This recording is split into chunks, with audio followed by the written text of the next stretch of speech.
श्री कृष्ण भगवान द्वारिका में रानी सत्यभामा के साथ सिंहासन पर विराजमान थे। निकट ही गरुड़ और सुदर्शन चक्र भी बैठे हुए थे। तीनों के चेहरे पर दिव्य तेज झलक रहा था।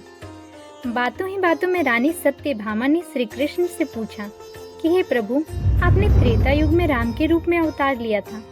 सीता आपकी पत्नी थी, क्या वे मुझसे ज्यादा सुंदर थीं? द्वारिकाधीश समझ गए कि सत्यभामा को अपने रूप का अभिमान हो गया है। तभी गरुड़ ने कहा कि भगवान, क्या दुनिया में मुझसे भी ज्यादा तेज गति से कोई उड़ सकता है? इधर सुदर्शन चक्र से भी रहा नहीं गया और वे भी कह उठे कि भगवान, मैंने बड़े बड़े युद्धों में आपको विजय श्री दिलवाई है। क्या संसार में मुझसे भी शक्तिशाली कोई है? भगवान मन ही मन मुस्कुरा रहे थे। वे जान रहे थे कि उनके इन तीनों भक्तों को अहंकार हो गया है और इनका अहंकार नष्ट करने का समय आ गया है। ऐसा सोचकर उन्होंने गरुड़ से कहा कि हे गरुड़, तुम हनुमान के पास जाओ और कहना कि भगवान राम माता सीता के साथ उनकी प्रतीक्षा कर रहे हैं। गरुड़ भगवान की आज्ञा लेकर हनुमान को लाने चले गए। इधर श्री कृष्ण ने सत्यभामा से कहा कि देवी, आप सीता के रूप में तैयार हो जाएं, और स्वयं द्वारिकाधीश ने राम का रूप धारण कर लिया। मधुसूदन ने सुदर्शन चक्र को आज्ञा देते हुए कहा कि तुम महल के प्रवेश द्वार पर पहरा दो और ध्यान रहे कि मेरी आज्ञा के बिना महल में कोई प्रवेश ना करे। भगवान की आज्ञा पाक महल के प्रवेश द्वार पर तैनात हो गए। गरुड़ ने हनुमान के पास पहुंचकर कहा कि हे वानर श्रेष्ठ, भगवान राम माता सीता साथ द्वारिका में आपसे मिलने के लिए प्रतीक्षा कर रहे हैं।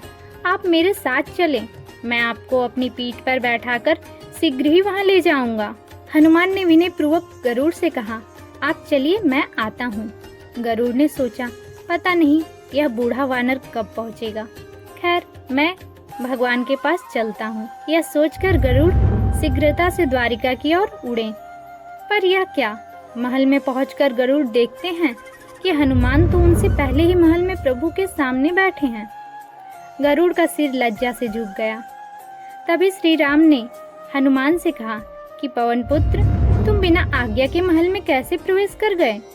क्या तुम्हें किसी ने प्रवेश द्वार पर रोका नहीं? हनुमान ने हाथ जोड़ते हुए सिर झुकाकर अपने मुंह से सुदर्शन चक्र को निकालकर प्रभु के सामने रख दिया। हनुमान ने कहा कि प्रभु, आपसे मिलने से मुझे इस चक्र ने रोका था, इसलिए इसे मुंह में रख मैं आपसे मिलने आ गया, मुझे क्षमा करें। भगवान मन ही मन मुस्कुराने लगे। हनुमान ने हाथ जोड़ते हुए श्री राम से प्रश्न किया, हे प्रभु, आज आपने माता सीता के स्थान पर किस दासी को इतना सम्मान दे दिया है कि वह आपके साथ सिंहासन पर विराजमान है? अब रानी सत्यभामा का अहंकार भंग होने की बारी थी। उन्हें सुंदरता का अहंकार था जो पल भर में चूर हो गया था। रानी सत्यभामा, सुदर्शन चक्र व गरुड़ जी, तीनों का गर्व चूर चूर हो गया था। वे भगवान की लीला समझ रहे थे। तीनों की आंखों से आंसू बहने लगे और वे भगवान के चरणों में झुक गए। अद्भुत लीला है प्रभु, अपने भक्तों के अहंकार को अपने भक्त द्वारा ही दूर किया उन्होंने। जीवन में कभी भी अहंकार नहीं करना चाहिए। जरूरी नहीं है कि आज जो आपके पास है वह कल भी होगा। अपने अंदर जरा सा भी अगर अहंकार आने लगे तो स्वयं भगवान हमसे दूर हो जाते हैं। भगवान को निस्वार्थ भक्तों की जरूरत है, अहंकार की नहीं।